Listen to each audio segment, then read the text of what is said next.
So I want to say there are two radically different strands in how we understand class. Hello, everyone, and welcome to this, the second of our big question seminars from the Sociology Department at Lancaster. My name is Dr. Allison Hui, and I'm a lecturer in the department, and I am delighted to be able to host our talk for today around the question, does class still matter? Our speakers today are Professors Bev Skeggs and Andrew Sayre, and their work has been incredibly influential in shaping sociological discussions of class, inequalities, and value, particularly amongst those who are engaging with writings, for example, of Bourdieu, who has been in dialogue with both of their work. I will leave it to them to expand upon how they situate their work and some of the details of that. But before I turn over the floor, I think it is really worth highlighting how central these discussions are to sociology as a discipline. I found it really interesting that in a 2018 interview that Bev did with Les Back, which is on the Sociological Review blog, she spoke with him about his understanding of the sociological imagination, and Les suggested that, quote, "The politics of the sociological imagination is understanding a lack of fit or a sense of a kind of suffocation often people feel in their place in the world." End quote. And I think what's so interesting about that is while class is certainly not the only thing that might be linked to that experience of a lack of fit or suffocation, Bev and Andrew's work really has demonstrated how important a part of that it can be. But at the same time, their work has addressed many things other than class. They talk about methodology, gender, identity, economies, power. So I'm really interested to see today in their discussion how they respond to this big question. So then to start out with, I think maybe I will put Bev on the spot to start first. So given these kinds of discussions of class that are long-standing and yet how much society has transformed, would you like to start out by giving some of your thoughts on this big question, does class really still matter? I will kick off, and I'll do it quite quickly, I hope, in 7 points. I think class still matters because it's really a shorthand word for understanding power and inequality. Without it, we can't understand those issues. It matters because those with power claim class doesn't exist. They claim that they have a natural right to abuse other people, to exploit other people. And so I think it's very important that we say, no, you do not have a natural right. This is organised in the interests of particular groups. And making it disappear, I feel it is the challenge of the sociologists to keep it on the agenda in order to study how it works.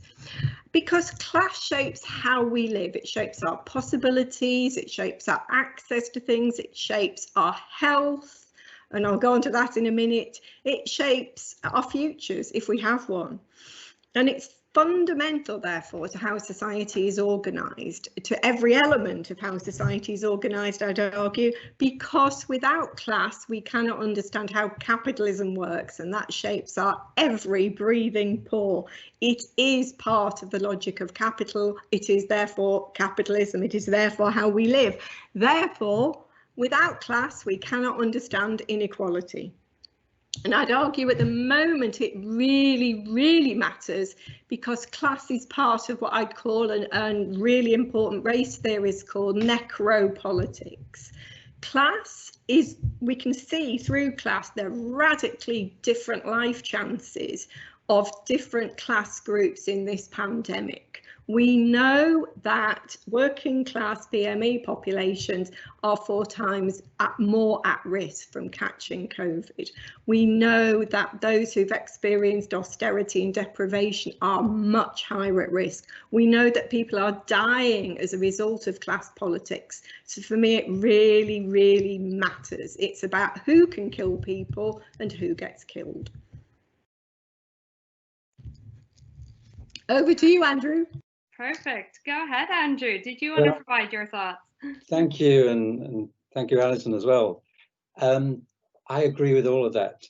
The only thing I differ on was that let's get beyond sociology. Let's get beyond single disciplines. think you need economics, you need politics, you need political theory. I was going to answer it more in terms of why does it still matter?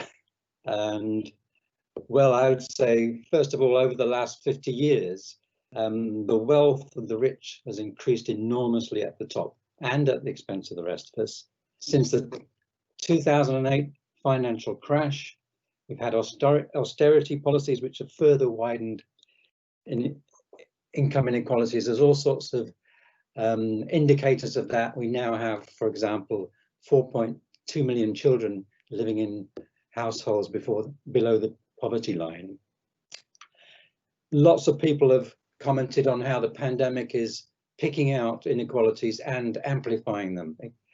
But it's also the government economic response is amplifying them. It's looking after the landlords, it's looking after people with mortgages, it's not looking after people who have to rent, who, well, they're being protected from eviction until August 23rd. After that, if they haven't paid rent for 8 weeks, landlords can get rid of them. The unemployed been hit really badly. People who are single, who are self-employed, are hit really badly. And unemployment's going to be probably about 6 million by the end of the year. And so it's mattering more and more, I would say. These inequalities at top and bottom they're widening. Okay, that's just enough for now. Right. That's a wonderful way to get us started.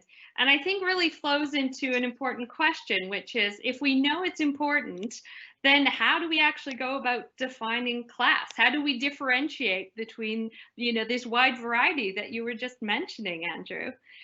Did you want to come back on that first, Andrew? Okay. Well, first thing I'd say, class is not just a single uniform thing. It's a set of inequalities related to the structure of economies, but going beyond economic matters to cultural differences, to the quality of life, identities, how people value themselves and are valued by others. And so it's not surprising that there are several different concepts of class which may be useful, and each one has a different focus, different concerns, and they're not all trying to explain the same thing, I would say. So they're not necessarily competing with one another, they're not necessarily mutually exclusive. So let's just take a couple of examples. You've got structural economic concepts of class, a classic example being Marx. And he's not interested so much in lifestyle differences or taste differences or even life opportunities differences. He's interested in what's the basic structure of capitalism? What are the property relations? What's absolutely necessary for capitalism to exist? And he says, free wage labor and capitalists who own the means of production. And he's trying to explain capitalism in terms of that. It's different, it's more selective, and it's structural because it's about the positions that people are in, that they find themselves in. Not so much about what they think, but there's a rough correlation between how they think and so on. And it's also relational. These are interdependent. You can't have the capitalist without the wage laborer, and vice versa, according to Marx. And you can add in other structural economic inequalities, maybe borrowing from Weber, as Eric Olin Wright did, things like differences in skill, differences in authority, the authority of the manager versus the ordinary employee. But you can also have concepts of class which have different foci, and Bourdieu is an example of that. He does take account of economic capital, but he's not interested in where it comes from. He takes it as given and looks at it in relation to cultural and social capital as well. And that's really powerful as an analytical approach to class, getting at the soft power, as he calls it, differences in lived experience of class, life chances, differences in the way people are valued. And again, it's one of the strengths of it is that it's relational. So there may be a soft power deriving from the way you talk, your linguistic capital, your accent, your vocabulary, the grammar and so on. But whether that's an advantage or a disadvantage depends upon its relation to everybody else's way of talking and so on. So it's relational. In other words, one of the lessons from this is that it's not just a matter of differences between people. Some people got more than others. No, it's also about interdependencies. Now, you know, in particular, how some get rich at the expense of others and couldn't get rich without those others. And then finally, I just want to add that there's also folk everyday concepts of class, which are part of our object of study. And you can't ignore them because they inform behavior, the way people think, and, you know, their unconscious biases and so on. But from an analytical point of view, they're a mess. They're a jumble of all sorts of different ideas, accents, income, wealth, status, lifestyle, taste, and so on. And there are correlations between those, but you shouldn't expect more. And so my final point is there that you don't expect a single analytical concept to do all the work for you. You know, there's home in on different aspects of it. Okay. Thanks, Andrew. That's great. And I could see as you were speaking that Bev was nodding along at various points. So, I mean, it would be great to have you, Bev, sort of bring us into this in terms of your perspective, because I know some of those things that Andrew is saying you'd absolutely agree with, but he ended with that point about, you know, there's no concept for everything. So what is most useful to us, especially today? And, you know, what do we need to be thinking about if we're thinking about which kinds of concepts are actually going to do some work for us in looking at our contemporary situation? Okay, so yes, I was nodding to some of it. I think I just want to kind of make the differences between different approaches even more acute. And I would actually, Andrew, I think I'd say, I think sociology brings a very specific thing to class. I think we need all the other disciplines, and I don't think we'd ever study anything without understanding economics, understanding geography, for instance. And I'm going to be talking a bit about history. I mean, I think history and sociology are the perfect combination for understanding class. And I say this because the concept itself, the word itself, and all the discourses that surround it, you know, develop through very particular histories. Now, I want to dwell a bit on those histories because they're so important. And I say this because as editor of a journal for many years, there are very few people who have a clear definition of class. They slip all the time. They move between popular understandings about taste. They talk about consumption and lifestyle. They talk about all sorts of things, but they usually don't know how to define class. They're sometimes talking about stratification. So I want to say there are two radically different strands in how we understand class. And I think in order to stop making all the slippages between stratification, popular understandings, media representations, we need to really focus on these two big differences. And because they have really different functions, they developed in the interests of very different groups, and those interests are so significant. So first of all, we have the stratification strand. Began for the government. This is really important. Stratification was a method of classifying people for the collection of tax. It began in 1644 with William Petty, and it was about understanding how you could extract tax from the population. It was about understanding how to extract value, and it was about controlling the population. That is the stratification trend. That trend became encompassed in formal government documentation in 1851 and is now the way we have the social and economic classifications that we use and government uses. And I will even use, if I want to understand, you know, the Office of National Statistics. Those are for the government, by the government. Very important. That is stratification. This is very, very different to the Marxist understanding, which began in the 1850s, well, 1840s, which isn't a description, and it isn't about getting money off people. It isn't about exploiting them. It isn't about controlling them. It isn't about the government. It's about analysis. It's about critique. It's radically different. It was an attempt to understand the economy, how it worked. It's an attempt to understand capitalism of the time, industrial capitalism, and how it developed from feudalism. And its attempt at, rather than understanding the positions people are in order to get value off them, it's an attempt to understand how they got in these positions. How is it that some people can extract all the wealth from others? So for me, there's a huge difference in these two different forms of class analysis. One is for the government, stratification. One is critique, analysis, and it's what sociology, I think, should be doing. It is not for the government. It's about how power works. It's about how people get exploited. It's about how people get turned into just labour. It's about how people are legitimated as having no value. And it is an analysis that enables us to work out why some people are made vulnerable, susceptible to our current pandemic. So I really want to stress, it is not a description of position or stratification.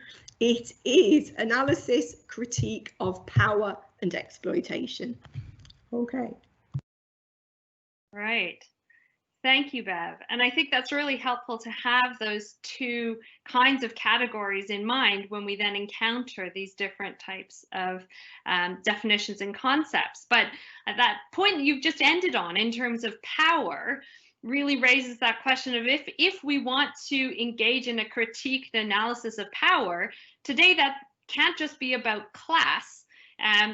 There's gender, there is race, there are so many other categories. So how do we think about the way that it's intersecting, and how do we think about that relationship?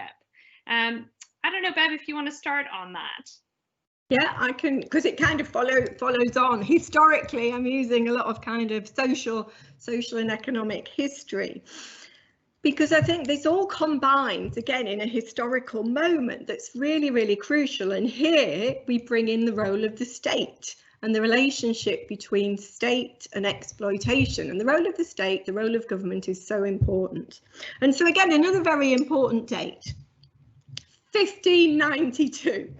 In 1592, the Lord Chief Justice, who was also part of the Virginia Company. The Virginia Company was the company that developed the slave port, the slave compounds in America that basically developed America. So he was part of the Virginia Slave Company, Virginia Corporation. He decided after what were called the enclosures, that was throwing all the people off the common land. They had no means of survival, and therefore they were classified as rogues and beggars initially. They were branded. Imogen's book on stigma and the first chapter of Marx's Capital looks about how V was put on their foreheads as vagabonds. So these people were branded in order to be sent off to build the slave camps in Virginia, to build America. This is really, really significant because this is such an entwined, entangled history. The labourers who had no means, and it was women and children, I think there were, I've got the figures somewhere, there's something like 8,000 children were also sent in 1592. They were transported in order to build slavery for colonialists. So the whole history of what we now know as class was developed through colonialism. It is not an innocent history. This is a dirty, nasty, forced history where people were branded or they starved to death. it was a straightforward form of brutality. So colonialism is really, really significant, especially if we want to understand the making of America, if we want to understand British histories. And what's also significant is the Lord Chief Justice, he started developing, he began with 2 categories, and then he built it into 30 different categories of types of people. And this was turned into what was called a theory of monstrosity. Now, it's the theory of monstrosity that feeds what became scientific racism, that feeds into what we know as forms of biological essentialism, of cultural essentialism, that apply to gender, apply to class. And even Engels doesn't talk about the monstrous, but he talks about the degenerate.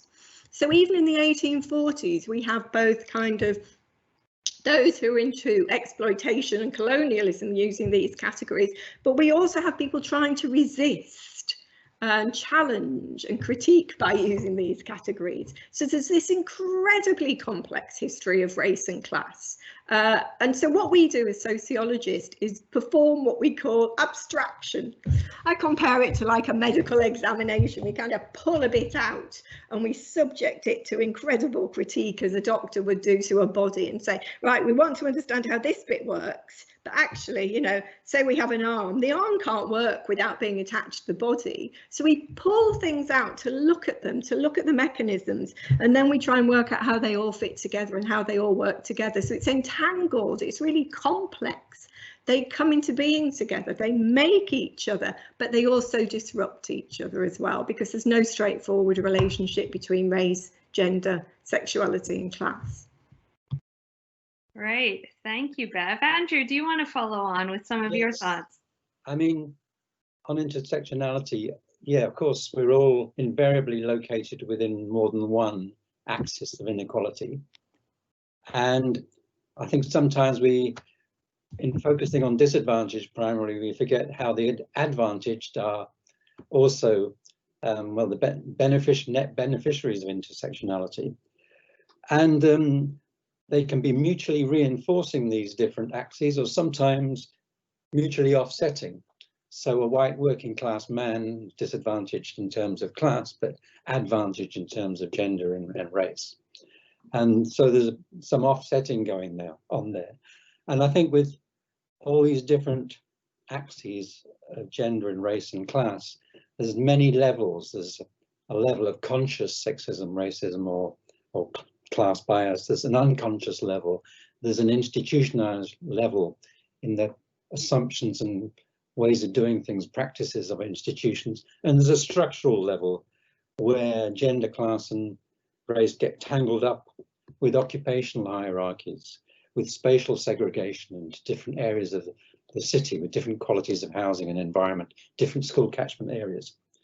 And at some levels, it's hard to distinguish between them. So, for example, to what extent is my demeanor and manner, my habitus, down to my gender, and to what extent is it down to my class? I don't know. It's both, you know. You can't sort of say, oh, that's his gender bit and that's his class bit. Levels.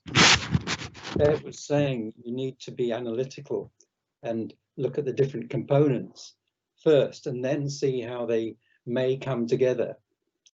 And so we still need these separate categories, because if you just plunge in and say, well, they're all intersectional, and class and race and gender intersect. Yeah, but what is class? What is gender? You still need to say that.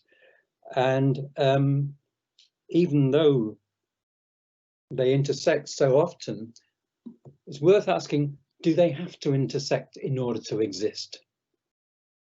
So can class only exist where there are racialized divisions? Very often we see the two together. Sure, but I would say it can also exist without them, and has done in many cases. And so the necessary conditions of existence of capitalist classes do not include race. Gargi Bhattacharya argues this in her book beyond racial capitalism, or rethinking racial capitalism, and I agree with her on that. So if you don't know what the necessary conditions of existence are of something, you don't know much about it, I would say. Yeah, lots of things go together, but don't immediately assume that they have to go together. And that's not just an academic point, it's a practical point. In order to change one thing, do we have to change everything else? Is it impossible for one thing to change until everything has changed, or not? And so we need empirical analysis of how these intersections work. And I'm very happy Bev used the analytical body dissection cases. I mean, Marx said the same thing, that the concrete object that we observe empirically has many sides, many determinations, and we have to pull out the separate elements via abstraction and then recombine them, see how they combine, which is going to be different in different situations in space and time, and see whether and how they are reinforcing one another and intersecting one another. Okay. Great. We've already gone on for quite a long time. So I think maybe if we just take one more general question to both of you, and then we'll turn to some of the questions and comments that people have been sharing. And please feel free to add yours if you have other thoughts as well you want to put to the speakers. So to end off then, what is it, given the brief race through that we've discussed already, what is it that sociologists have neglected about class that we really need to be focusing on further? Andrew, do you want to come in first? Yes. Don't forget the rich. You see this badge? We can't afford the rich. The rich class, the upper class, the ruling class, the ones who like to call themselves middle class in order to hide in the middle, as if they were ordinary. They're not. And by them, I mean the top 1%, or more specifically within that, the top 0.5%, about 330,000 people in Britain. And even though their numbers are small compared to the working class, the middle class, and so on, they are hugely significant. And what's different about them is not, as the joke goes, simply that they have more money, but they get their money in a different way. They get their money through controlling assets that other people need, through wealth extraction. They are rentiers, and overwhelmingly. And what we've seen with neoliberalism over the last 50 years is the return on a large scale of the rentier, the financier, the property developer, or people with interest in property, where their money comes from controlling assets, financial assets and land. And so a lot of people think the upper classes went out with the landed gentry. Well, the landed gentry still control a third of British land. Land is being privatized rapidly, and particularly by big financial institutions. They're actually coming back, and the richest 1% have got most of the gains from economic growth over the last 50 years. And the higher up the pay and wealth hierarchies you go, the more of the gains they get. And so now we've got the richest 1,000 people in Britain whose collective wealth comes to nearly 800 billion, which would pay for NHS England for over 5 years. And or if you distributed it across the whole population, everyone would get, in Britain, everyone would get 11,000 quid roughly. It's huge. And with that goes immense political power, plutocracy. They can hide behind the democracy, but they're pulling strings. They're intervening, they're the lobbyists. They are funding through political donations, and they have immense power simply through controlling the means of production and the means of finance. So let's get out of this habit of ignoring the upper classes if there was some kind of relic. No, they're still here, and they are more important than ever in terms of determining what happens. So if I'm allowed any more, they're not, I have to admit they're not as important, but that's my main point. So I'll get in elsewhere somehow, the other ones. Thank you, Andrew. That's great. So we can't forget the rich. Bev, how about you? What is it that sociologists need to be paying more attention to? I'd agree wholeheartedly, and everybody should read Andrew's book on this. It's really good, because we can't forget the rich, but we can't also forget how they operate. And I still think that entwining of white supremacy is really significant. And I think it's significant because it works through we have different economies, because the word economy is just another word for distribution. And one is the fundamental distribution of inequality and money and capital. But we also have, and I think this is what's become more significant, we need to think about the term legitimacy. Why are these rich rentiers, who basically just suck the life out of everybody else, literally in many cases, why are they allowed to do this? Who allows them to get away with this? Why are they seen as natural, good even? Why do they think they deserve the inherited wealth that a lot of them have acquired? For me, the concept of legitimacy becomes really significant here, and we should not forget it. And I think the role of cultural industries, what we call the symbolic economy, and this is why Bourdieu is important here, the role of the symbolic economy, the symbolic violence it enacts on people, as it attributes lack of value to some groups, saying they're worthless, they're useless, they don't deserve to live, compared to other groups who deserve to have more wealth than anybody could possibly need. I mean, it is disgusting. Why don't we talk about these inequalities in a moral register? Still, why don't we say this is a moral economy, whereby it's disgusting that, you know, this tiny group, is it the 8 wealthiest men in the world own more than the whole of the wealth of all the women in Africa. The inequalities are obscene, disgusting, they make me feel sick. And why aren't we talking about them in those terms, instead of saying these people deserve it, need it, and they have wonderful lifestyles? It's just fundamentally wrong. So legitimacy is significant, and to understand legitimacy, we need to understand symbolic economies, the distribution of value through words, through images, through the media, through the law, through the state, through all the state institutions, like, you know, criminalizing people by saying they have no value. So not just the distribution of economic value, but the distribution of symbolic value, which does such damage to people. Right. Thank you so much, Bev and Andrew. I think now would be a good time to turn to some of the questions that we've had. And please, if you have other questions or comments that you want to share, please add them now, and we'll try to take as many as we have time for. So I think it would be really interesting to start with some of the questions that relate to this difficulty. We started off talking about, you know, so many different concepts, how we categorize the different concepts of class that we have.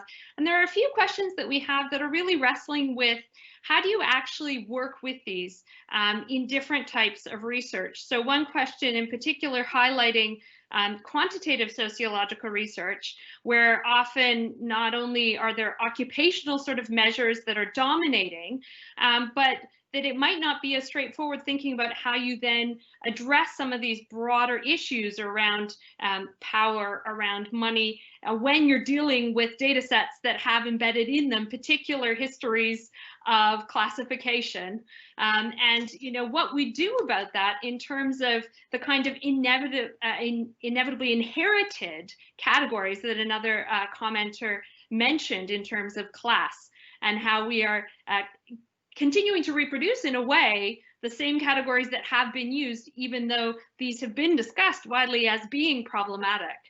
And so I think some of your thoughts upon that in terms of, you know, Andrew, you mentioned the importance of empirical work, but how do we deal with doing empirical work, quantitative work, when we are so aware of the fact that the categories that have been used so often are limited and problematic? I'm not sure which one of you wants to come in on that first. Okay, I'll have a go. Go ahead. I mean, it is difficult, and not least because these occupational categories, manager or unskilled or skilled, they're using actually different criteria, so it's a rather chaotic classification, but they don't actually highlight the relationships which lie between them. So what's the relationship of the employee to the manager, to the owner, and so on? And that's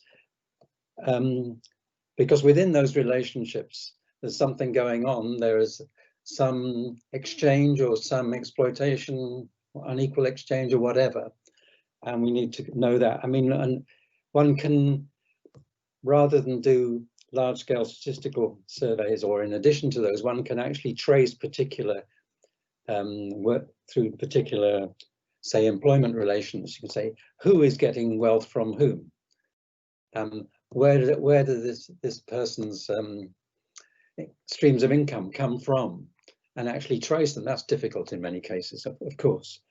Just one thing about occupational criteria, yeah, they're kind of useful, and sometimes I think more theoretically oriented people are a bit dismissive of them, but they do actually help us see something very important which we tend to overlook, which is the division of labour itself creates inequalities by segregating work into different qualities: high quality, high paid, interesting, fulfilling work which is secure, in which all the boring stuff has been pulled out and given to someone else who has to do tedious, unskilled, low paid and insecure work. And that's a natural, it become naturalized and normalized, that division of labor. And class is very much, I would say, it's not just a matter of what we get in terms of distribution, it's what we're allowed to contribute to the economy and to society, what we're required to contribute. And some people are allowed to contribute really interesting work and other people are not.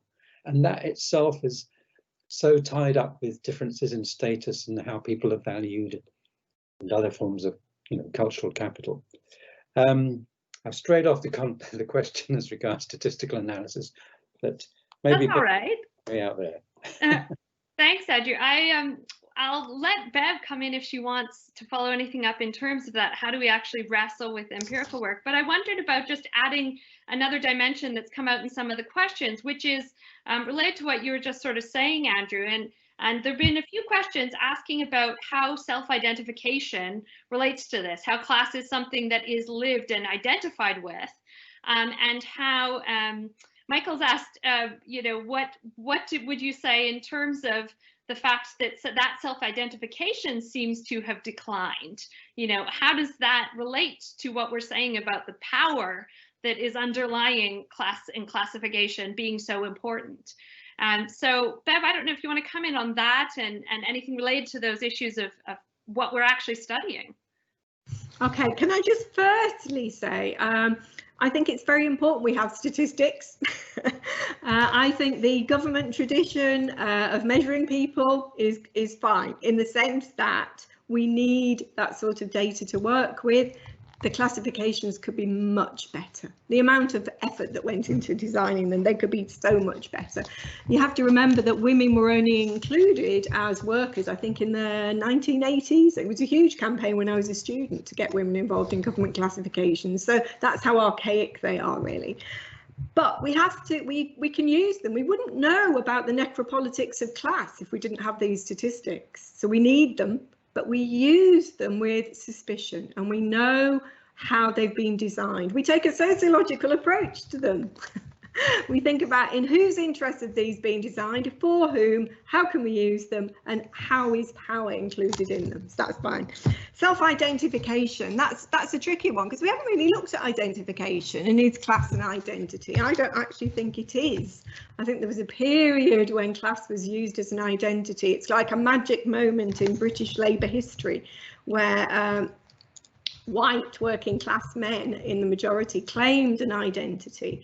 I think we need to look at how identifications are made in much more complex ways. And when I was doing my research, again, many years ago, on formations of class and gender, women, and this was a real gendered politics, did not want to identify with the term working class then, because it was a term of abuse. this began in the kind of 1980s. It began actually with Thatcherism, obviously, as the term class gets more and more loaded with negativity. It gets more and more loaded with pathology, that the people who are working class are a real problem.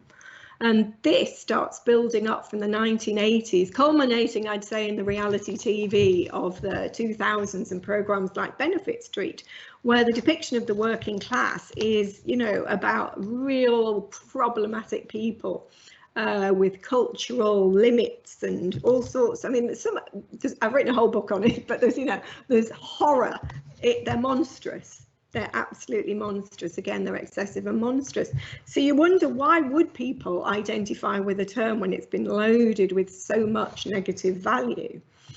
Now, interesting, the people who do identify with the term are people, and I've used the quote that Andrew begins his book with, which is one of the richest people in the world, Warren Buffett, who says, yeah, we're middle class, I think he says, or we're upper class. We are the class that has won the war.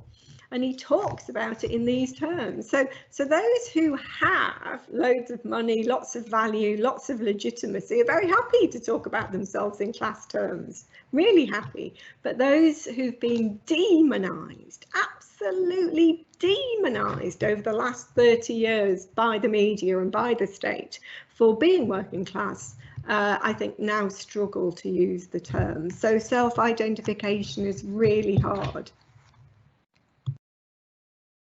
Great. Thank you both. I think it would be really interesting to move on. I know we have a few more questions that are sort of conceptual, but I think it might actually help us to move on to something a bit more concrete. We've had a question come in from Sharon, who is a dietitian and community food activist in London, who notes that public health has often ignored class as a relational category and all that brings in terms of understanding oppression and stress effects on health. And so she's asking how we can think with something like the coronavirus COVID-19 crisis to highlight how health issues are linked, are class issues.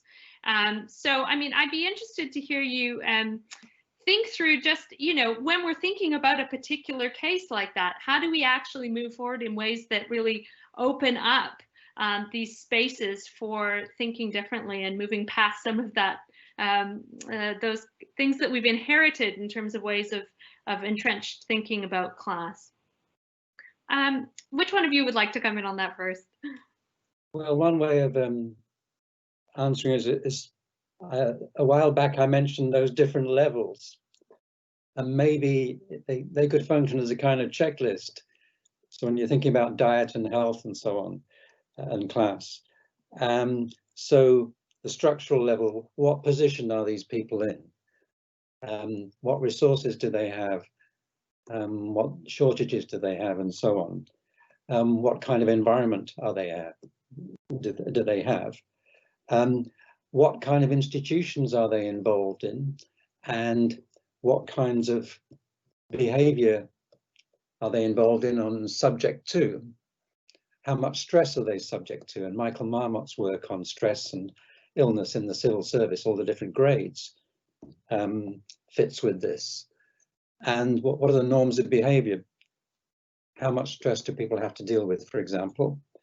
And, at the level of unconscious bias and bias, how people actually treat us, and there's been a lot of discussion of this recently, has a big psychological impact upon us. And that affects our immune systems and how resistant we are to illness and so on. If we become depressed because nobody values us, we don't feel we belong, we don't feel valued, we're more likely to get ill, on top of all the other things to do with not being able to afford healthy food and so on. So maybe going through those levels for particular cases, you'll get, and they will be intersectional, is the way to do that. Check through all the levels. Thanks, Andrew. Bev, did you want to come in on that? Yeah, I mean, I think, and recently I've been doing a lot more work on public health. I think class is ever present in most public health documents. it's just not named. The word class is not used. It's about people who do not eat properly. It's about practices. The focus is on bad practice. So at the moment, we can see this through the emphasis on obesity.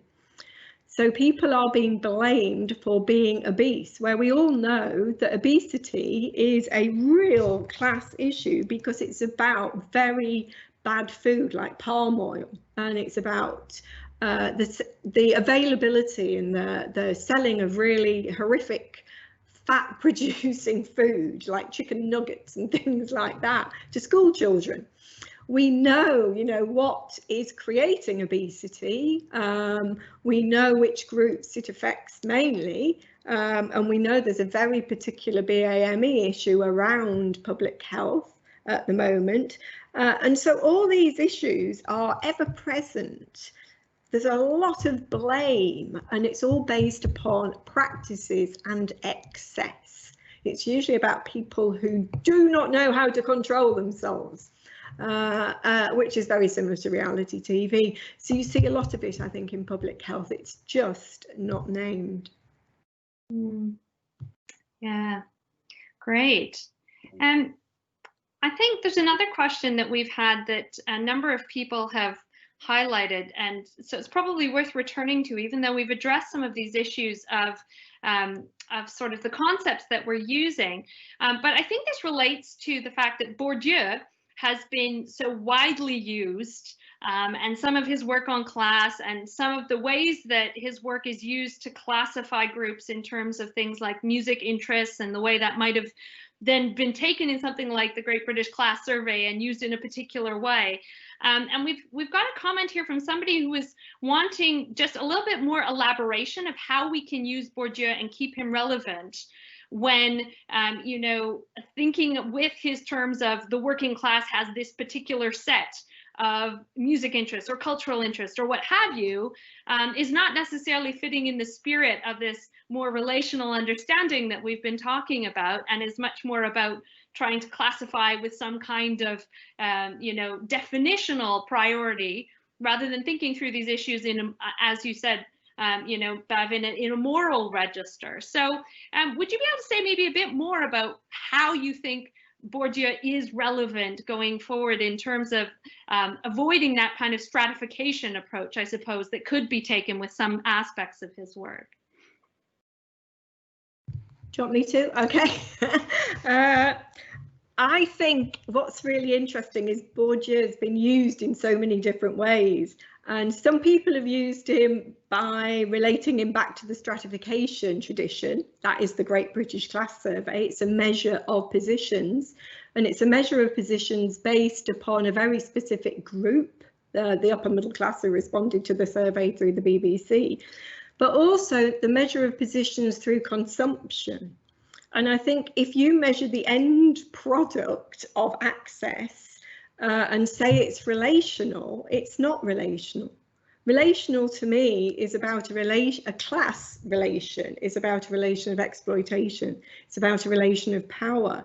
Just describing what people spend their money on, do they go to the theatre or whatever, is not about class. It's about consumption. It's like marketing. I mean, in fact, marketing categories are often more efficient than what the Great British Class Survey. But let's move on. The key thing for me with Bourdieu, and I think he'd argue the key thing with him, is about power. He talks about symbolic violence. He doesn't just talk about taste as something people do to draw difference. He talks about which taste is significant and what damage it does.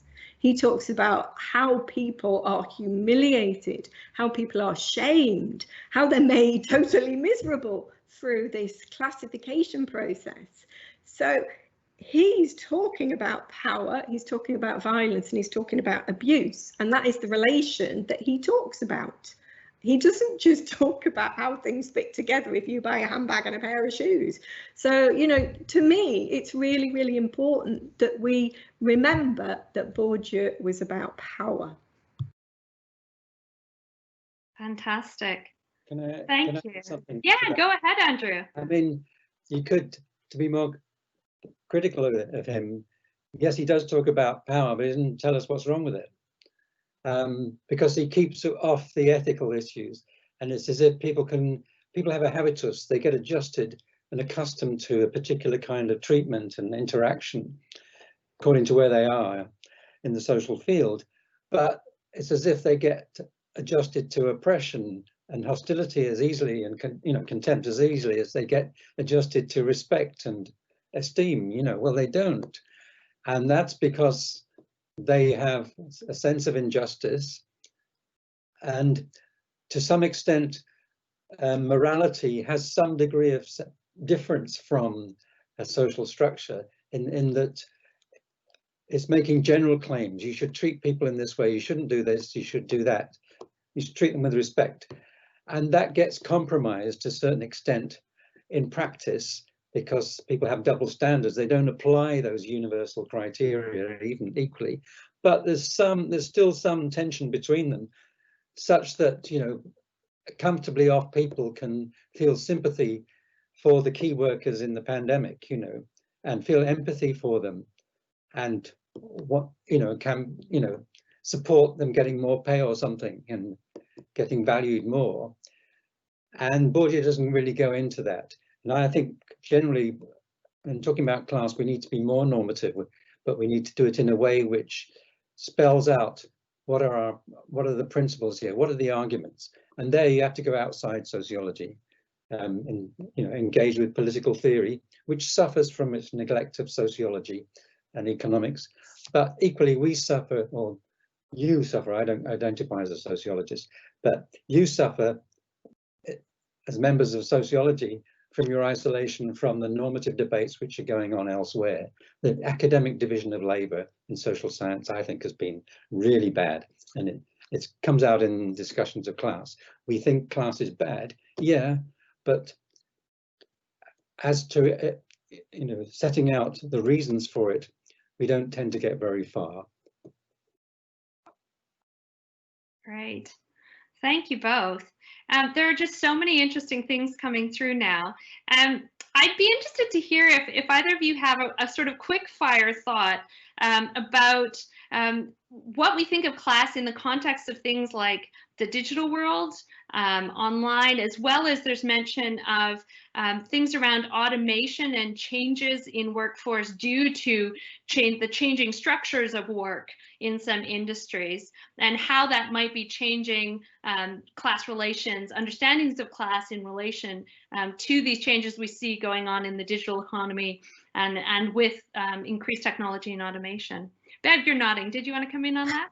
Well, having just written an article called Algorithms for Hers and completed the Facebook project after 3 years, the digital world, oh my goodness. I mean, Andrew deals with this a little bit in his book, how the significance of rent. If we're looking at the economies of these companies, they're massive. I mean, Amazon, good grief, that's one disgusting, huge, enormous octopus. But if we look at their economies, it's about property rights, intellectual property rights, and they control the world and your data through these intellectual property rights. That's one massive debate, really important. I just want to focus on two little things. One is time.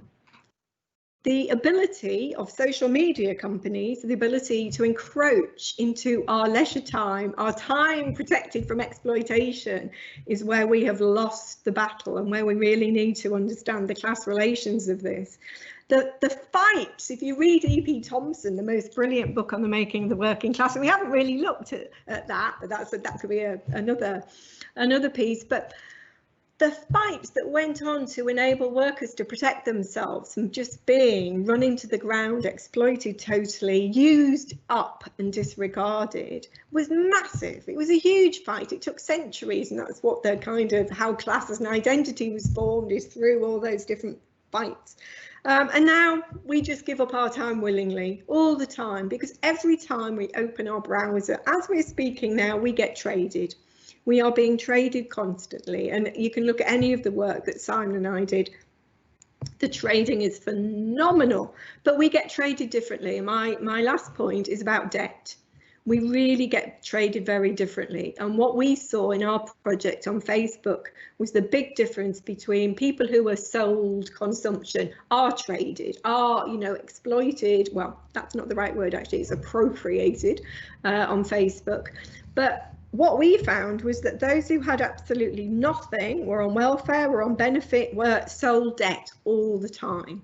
This became really significant in South Africa when people were given their welfare, tiny welfare checks, and along with the welfare check that they received electronically was an invite to buy more debt.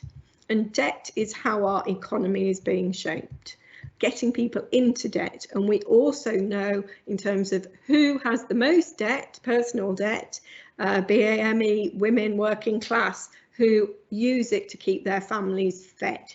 So we know that debt is the future, and I would argue that one of the most significant things that digital divides are doing at the moment is selecting people to sell debt to, and Jo DeVille in our department does some very important work on this. Right, thank you. We're nearly out of time, but I'd love to just sneak in one last question, because we've had a lot of questions and comments related to politics and what this actually means for politics, not only in terms of understanding things like Brexit and the way that different class groups have been seen to support different approaches, but also there was a comment thinking back to the general election and sort of uproar about what top bracket income should be and whether 80,000 should really be a top bracket income. So there's all of these different issues related to politics. And just to throw one other thing in here, the way that we as academics hold a very specific position in relation to how we understand that. And certainly the discourse around academic knowledge and research being respected has changed quite significantly, especially in the wake of some of what's been going on in other countries. So could I just have your last thoughts on sort of what does this mean for politics? What do you think are the most interesting or important things for us to think about as we keep thinking about these issues we've been discussing today? Andrew, did you want to come on? Well, I come back to the rich class or the ruling class again. It is astonishing when you look at the connections. In the last year, we've seen lots of the crisis being used as an excuse for accelerating privatization of the National Health Service. And so, you know, test and trace contracts being given to Serco, which knows very little about how to do it. But nevertheless, that concentrates power. That's concentrating economic power via the state. It's not the states stepping back and allowing the market to take over. It's actively promoting big capital. And Serco is headed by Rupert Soames, who is brother of Sir Nicholas Soames, the Tory grandee. And Rupert Soames was a member of the Bullingdon Club, as was George Osborne, David Cameron, and Johnson. And it astonishes me how frequently these kinds of connections come up. You know, so there's a structural level of the control of economy. Who gets the government contracts? Who gets to treat the taxes we pay as a source of income, a source of rent, economic rent in effect?